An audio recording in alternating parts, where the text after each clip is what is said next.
We're going to put this onto B1. I'm just going to copy paste that across the entire section. Then we're just going to cut out the blocks in pillars like this. Also taking these objects and just warping up to fill the rest of the space. Just with bigger objects to stop us from wasting objects.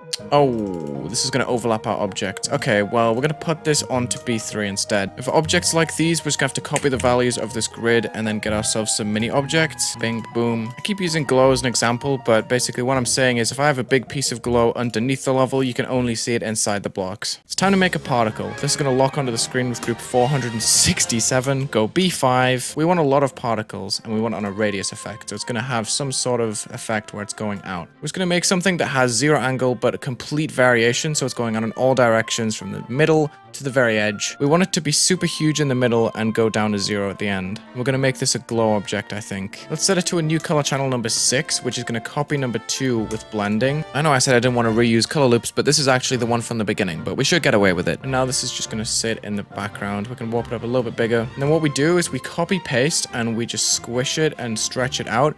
Put it on the layer above this overlay and then just set it to hue 180 on the base and detail. This is locking to the x-axis and we're going to play and we'll see that there's going to be a multi-layer effect where the blocks get colored and then there's a huge effect in the middle of the screen. This looks super sick and hazy. It fits the song so well. I love it. I'm going to swap the hues though because I think the color that's on the foreground would look better in the background and vice versa. So I just have to switch the hues around from what I put them as. Then I'm going to just mask the spikes into this background by copying the values and setting up things like slopes to go around these spots. By half space, scale down to 0.5. We can delete this object and move this one in. Then I just make this spike invisible and boom, we have an outline. This will be accurate enough, I think, if I just scale this down a half.